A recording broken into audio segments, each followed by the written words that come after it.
नमस्कार दोस्तों, स्वागत है आपका रोशनी पब्लिकेशन के यूट्यूब चैनल में। आज के वीडियो में हम लोग लौटकर आऊंगा फिर, जिसका हम लोग डिटेल एक्सप्लेनेशन और लेखक परिचय या कवि परिचय जो कि जीवनानंद दास के द्वारा लिखा हुआ है, उसका हम लोग आज क्वेश्चन आंसर देखने वाले हैं।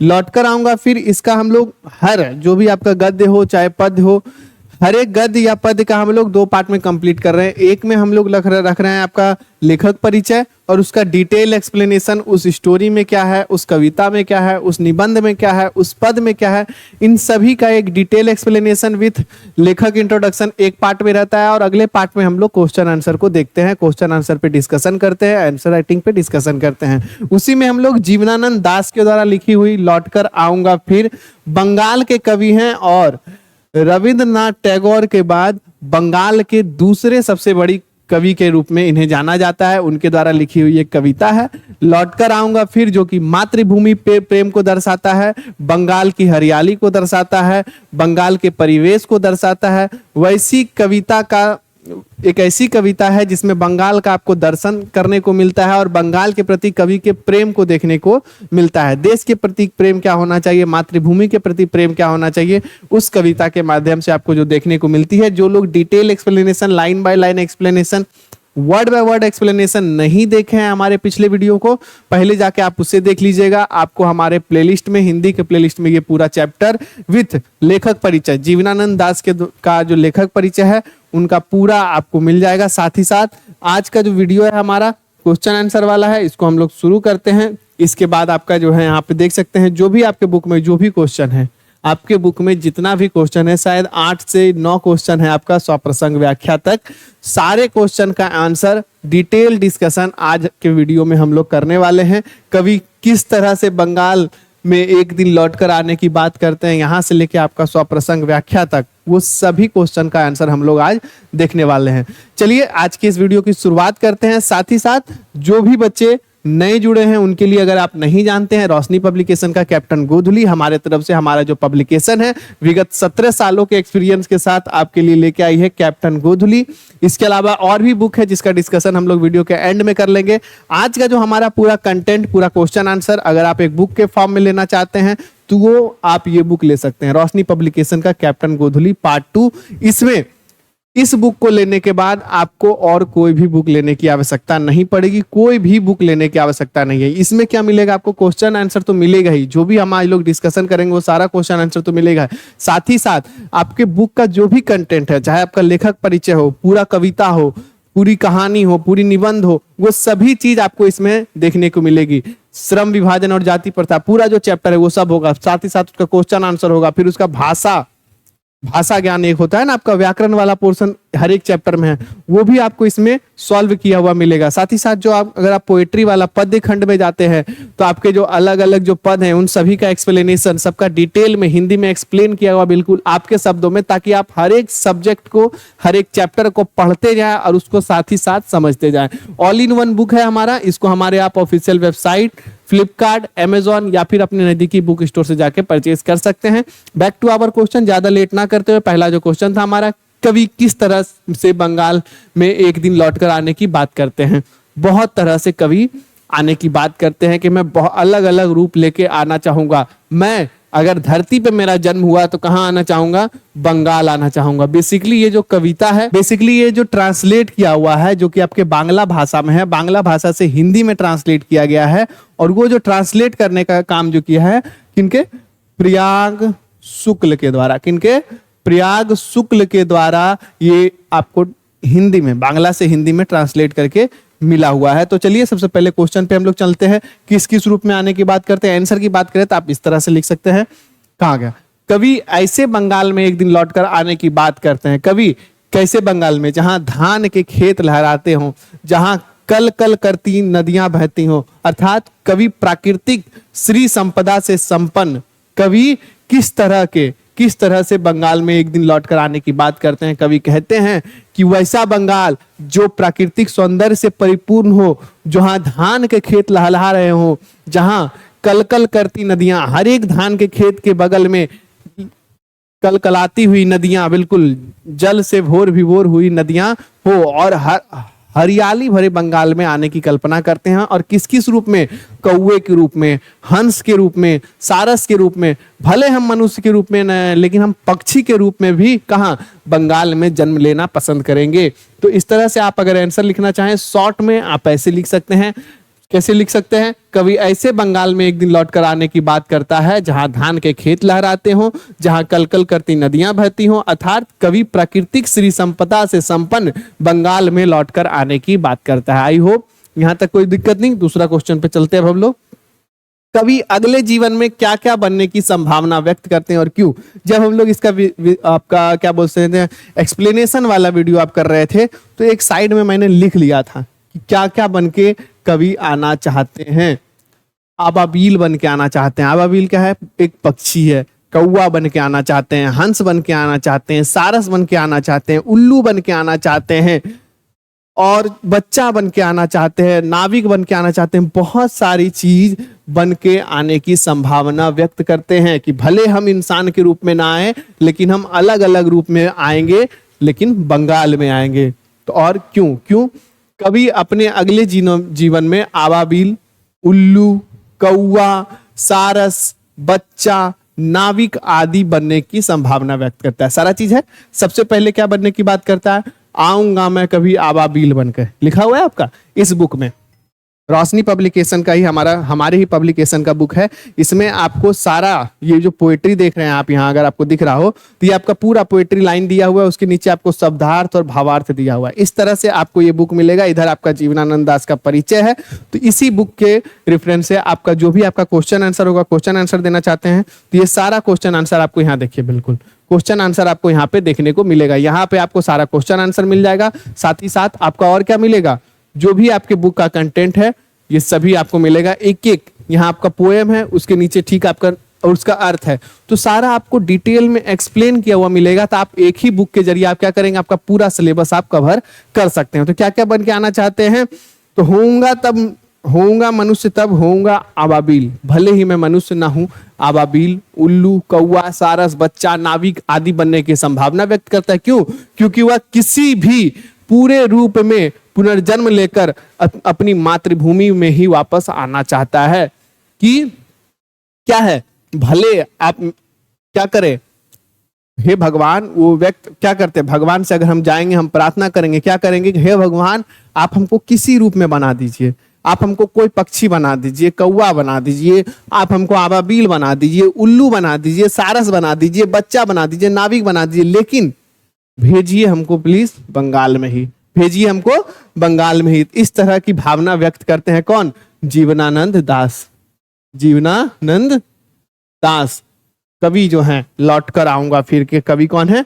जीवनानंद दास है। इस तरह की व्यक्त करते हैं अपनी भावना और इस तरह से आप आंसर अपना व्यक्त कर सकते हैं, ताकि आपका जितना भी मार्क्स का क्वेश्चन हो, भले ये 2 नंबर का हो तो 2 आउट ऑफ 2 फुल मार्क्स आपको मिले, ताकि आप ज्यादा से ज्यादा स्कोर कर पाए।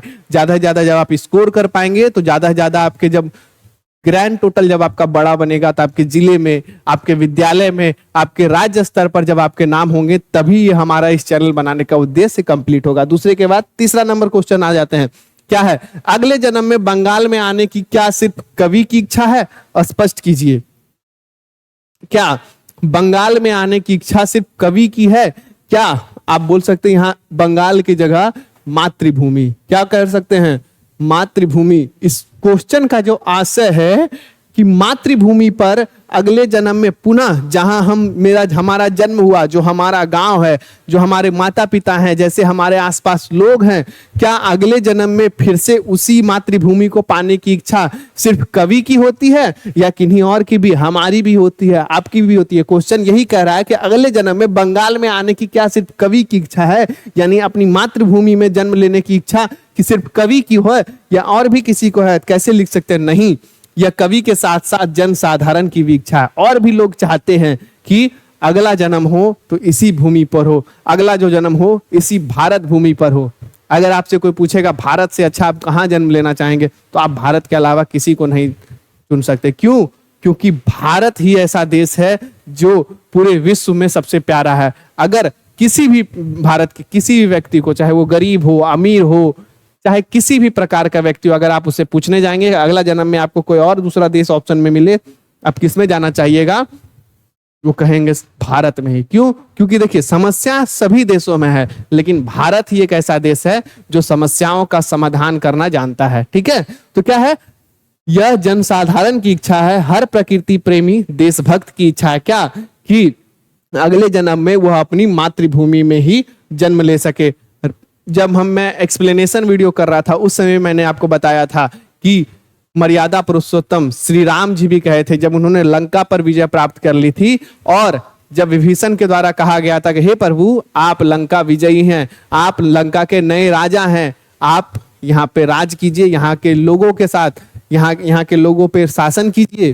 तो उस समय श्री राम जी एक ही बात कहे थे कि जननी जन्मभूमि स्वर्गादपि वर्यसी, कि हे, जो विभीषण को कहे थे कि हे विभीषण, जननी और जन्मभूमि, माता और मातृभूमि को छोड़कर अगर हमको स्वर्ग भी मिल जाए तो मैं उस स्वर्ग का भी त्याग कर दूंगा। जननी जन्मभूमि स्वर्गादपि वर्यसी, यानी जो हमारी जननी है और जो हमारी जन्मभूमि है उसके लिए मैं स्वर्ग का भी त्याग करने के लिए तैयार हूं। तो उसी तरह है क्या, ये जनसाधारण की इच्छा है कि अगले जन्म में मैं बंगाल यानी अपनी मातृभूमि में ही जन्म लूं। तो ठीक है, चौथा क्वेश्चन पे चलते हैं। छोटा सा आंसर है, आप इसको और थोड़ा बढ़ा चढ़ा के लिख सकते हैं जैसे मैंने आपको अभी बताया। चलिए, कवि किनके बीच अंधेरे में होने की बात करता है, आशा स्पष्ट करे। कवि किनके बीच अंधेरे में होने की बात करता है, आशा स्पष्ट करे। किनके बीच? कवि सारसों के बीच अंधेरे में होने की बात करता है। आखिरी जो आपका पैराग्राफ है वहां पे है कि शायद तुम देखोगे शाम की हवा में उड़ते उल्लू को, शायद तुम सुनोगे कपास के पेड़ में उसकी बोली, घसीले जमीन पर फेंकेंगे मुट्ठी भर चावल शायद कोई बच्चा।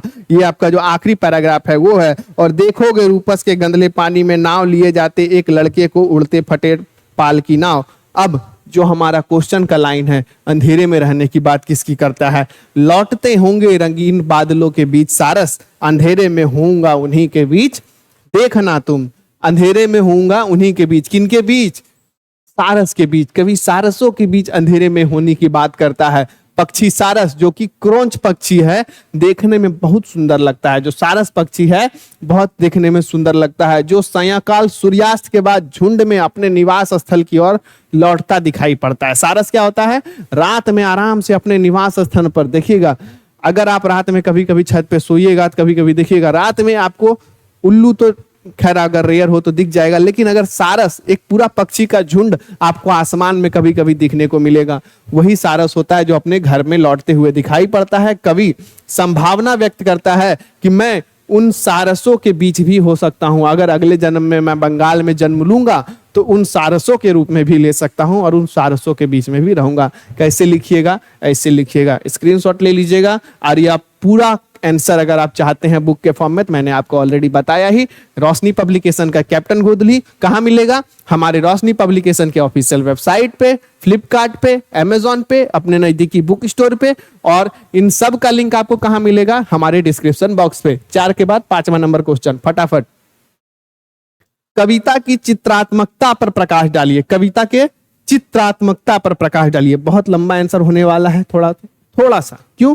क्योंकि प्रकाश डालिए बोल रहा है, मे बी ये अगर आपका क्वेश्चन भी आए तो 5 नंबर पे आए कि लौटकर आऊंगा फिर, कविता की चित्रात्मकता पे प्रकाश डालिए। क्या दिखाया गया है इस कविता में, क्या दिखाया गया है, क्या बताया गया है, उस पर डिस्कस करने के लिए वो कहा जा रहा है। ठीक है, तो इसमें आप कैसे लिख सकते हैं? इस तरह, कवि जब अपनी कविता में शब्दों के द्वारा विभिन्न बिंबों का विधान व्यक्त करता है, बिंबों का विधान करता है, तो उसकी कविता भी चित्रात्मकता होती है। यानी उसके अंदर की जो कविता की जो चित्र है, वो जो पढ़ रहा है उस कविता को, उसके मन में छपने लगते हैं। प्रस्तुत कविता में ऐसे कई दृश्य और गत्वर बिंब हैं जिनके कारण कविता एक सुंदर शब्द चित्र सी प्रतीत होती है। क्या क्या है?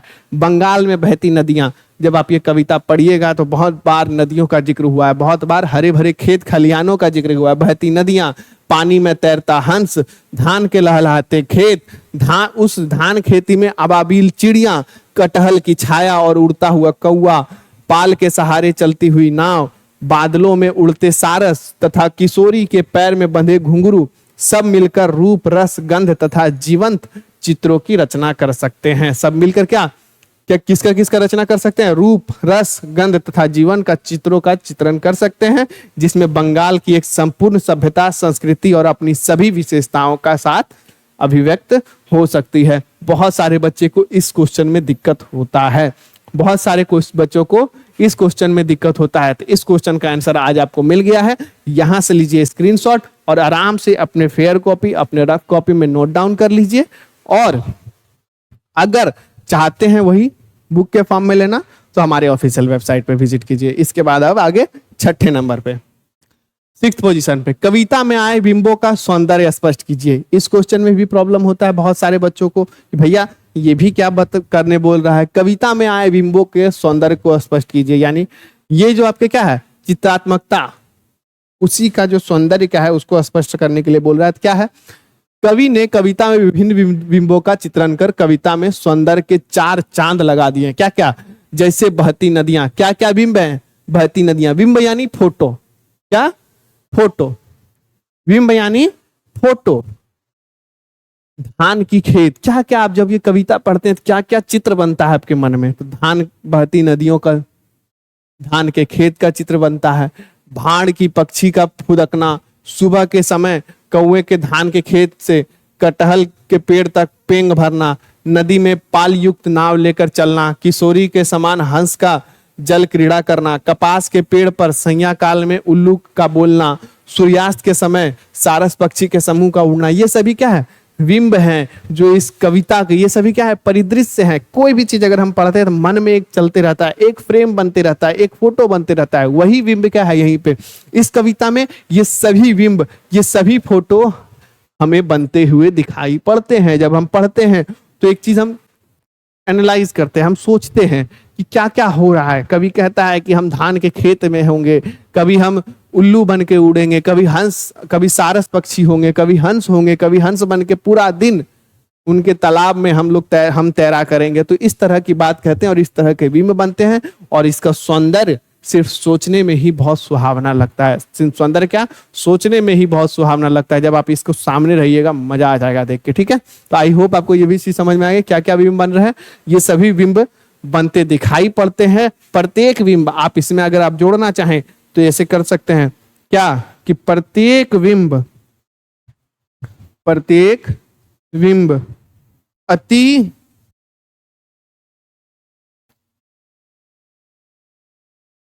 सौंदर्यवान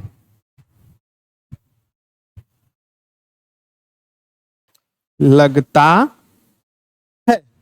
इस तरह से आप कंप्लीट आंसर लिख सकते हैं। ठीक है, चलिए आगे बढ़ते हैं अब हम लोग 7वां नंबर प्रश्न पे। कितना नंबर प्रश्न पे? शांत। कविता के शीर्षक की सार्थकता स्पष्ट करें। कविता का जो शीर्षक है लौट कर आऊंगा फिर, इसका कितना सार्थक है? बहुत ज्यादा सार्थक है। देखिए कोई भी चीज अगर ऐसा क्वेश्चन आया, सबसे पहले आप लिखिए प्रस्तुत कविता लौट कर आऊंगा का फिर का शीर्षक पूर्णता सार्थक है। क्योंकि हमारे बुक में जितना भी कविता है, जितना भी निबंध है, जितनी भी कहानियां हैं, सभी का सार्थक A1 है। सभी का सार्थक A1 है। बहुत ज्यादा सार्थक है। क्यों? क्योंकि किसी भी शीर्षक का क्या काम होता है कि उस पूरे कहानी, उस पूरे कविता के बारे में शॉर्ट में बताए, सुंदर हो, आकर्षक हो। पाठक अगर सिर्फ शीर्षक ही पढ़ ले तो उसको पूरा कविता, पूरा कहानी, पूरा निबंध पढ़ने की इच्छा करे। तो वो सभी गुण आपको इसमें देखने को मिलते हैं। प्रस्तुत कविता का मुख्य उद्देश्य अपनी मातृभूमि के प्रति कवि का उत्कृष्ट प्रेम प्रकट करना है। क्या करना है? कवि ने अनेक बिंब और उपमानों के माध्यम से अपनी मातृभूमि के साथ अपना संबंध स्थापित करने का क्या किया है? प्रयास किया है। लौट कर आऊंगा फिर कहने से यह स्पष्ट होता है कि कवि अपनी मृत्यु के बाद दोबारा बंगाल में जन्म लेगा और एक नए रूप या शरीर के अनुकूल ही देश के प्रति अपना प्रेम प्रकट करेगा। यानी लौट कर आऊंगा फिर, मैं वापस आऊंगा, ये जो गाना है जो हम बचपन से सुनते आए हैं, बचपन से सुनते हुए बड़े होते आ रहे हैं, बहुत आकर्षित करती है। और ये क्या, लौट कर आऊंगा, मैं वापस आऊंगा, ये अपनी मातृभूमि के प्रति प्रेम को दर्शाता है। ये अपनी मातृभूमि के प्रति प्रेम को दर्शाता है। और यह जो कविता है उसी प्रेम को दर्शाने वाली कविता है। ठीक है, इसलिए विषय वस्तु के प्रतिपादन के आधार पर यह कविता शीर्षक पूर्णतः सही और सार्थक है। ठीक है, इस तरह से आप लिख लीजिए, जैसे कि मैंने आपको स्टार्टिंग में बोल के बताया उस तरह से लिख लीजिए। बहुत सारे तरीकों से आप अपना आंसर बनाइए, आप अपना आंसर लिखिए, ताकि जो आपके बिहार बोर्ड का जो एक प्राइमरी इंस्ट्रक्शन होता है ना कि परीक्षार्थी यथासंभव अपने शब्दों में उत्तर दे, तो अपने शब्दों में आप जितना अच्छा से लिख पाइएगा, आप खुद से भी वो प्रैक्टिस कीजिएगा तो बहुत अच्छा लिखाएगा। और यहाँ का तो आपको हेल्प करने के लिए सारा का आंसर तो आपके पास है ही, रेफरेंस आप इसका ले सकते हैं। 8वां नंबर, कभी अगले जन्म में अपने मनुष्य होने में क्यों संदेह करता है, क्या कारण हो सकता है? देखिए, कभी अगले जन्म में अपने मनुष्य होने के रूप जन्म लेने पर संदेह इसलिए करता है क्योंकि भारतीय पुनर्जन्म मान्यता के अनुसार जीव जंतुओं की 84 लाख योनियां हैं। क्या है? 84 लाख। 84 एक दहाई सैकड़ा, इकाई दहाई सैकड़ा हजार 10 लाख, सॉरी इकाई दहाई सैकड़ा हजार 10,000 लाख 10 लाख, इतना योनियां है, यानी इतने प्रकार की जीव जंतु हैं। इतने प्रकार की जीव जंतु हैं, मनुष्य में जन्म लेने की प्रायिकता 1/84 लाख, 1/84 लाख इतना है। तो जरूरी नहीं कि मनुष्य में हो, 84 लाख योनियां हैं। मनुष्य का शरीर तो सबसे आखिर में मिलता है ताकि मनुष्य अपने सत्कर्मों के द्वारा, सकर्मों के द्वारा जन्म मरण के चक्कर से मुक्ति पाले। लेकिन अगर ना हो तो उसे पुनः जीवन मरण के चक्कर में ना पड़े। लेकिन इस कविता में कवि पुनः जन्म लेने की लालसा प्रकट करता है, इसलिए उसे अपने मनुष्य होने पर संदेह लगता है। मनुष्य योनि क्यों मिलती है व्यक्ति को? ताकि इस योनि में रह के, ऐसा माना जाता है कि मनुष्य योनि सबसे आखिरी में मिलती है ताकि अच्छे अच्छे कर्म करके, भगवान की भक्ति करके, लोगों की मदद करके, अपने कर्मों को शुद्ध करके वो परमात्मा में विलीन हो जाए, मोक्ष की प्राप्ति कर सके। लेकिन कवि यहाँ पे क्या कहता है, मैं फिर से लौट के आऊंगा, यानी अगर वो लौट के आएंगे तो कहीं ना कहीं कुछ ऐसे आपके कर्म होंगे जिसके कारण वो लौट के आएंगे। इसी कारण वो क्या, मनुष्य योनि में संदेह करता है। ठीक है, चलिए खत्म। सप्रसंग व्याख्या करें। सब हर बार जो आता है कि प्रस्तुत पंक्तियां हमारे पाठ्य पुस्तक गोधुली भाग 2 के शीर्षक लौट के आऊंगा फिर से ली गई है, जिसके लेखक बंगाल के जाने माने कवि जीवनानंद दास हैं। कौन है? जीवनानंद दास हैं। यह कविता मूल रूप से बांग्ला भाषा में है, जिसका आप क्या कर सकते हैं, अनुवाद प्रयाग शुक्ल ने। किसने? प्रयाग शुक्ल ने, यही है ना, प्रयाग शुक्ल, क्या नाम है?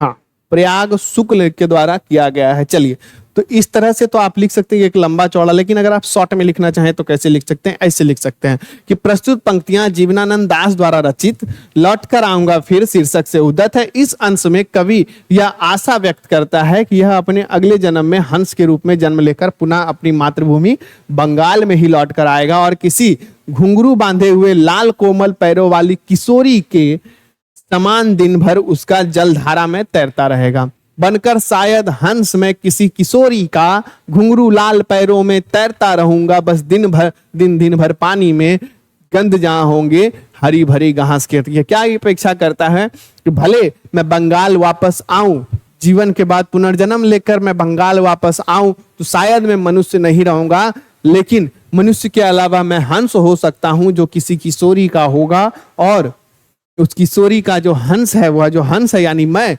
दिन भर उसके तालाब में तैरता रहूंगा, उसके लाल घुंघरू बांध के तालाब में छन छन छन छन तैरता रहूंगा, जिससे हरी भरी घास की गंध मिल सके, बंगाल की मिट्टी की खुशबू क्या कवि को मिल सके। कविता के इस अंश में कवि के राष्ट्र प्रेम के साथ साथ व्यक्तिगत प्रेम का भी बड़ा ही मार्मिक और सांकेतिक चिंतन हुआ है। कविता की भाषा इतनी सरल होने पर भी श्रेष्ठ काव्य प्रतिमाओं से युक्त है।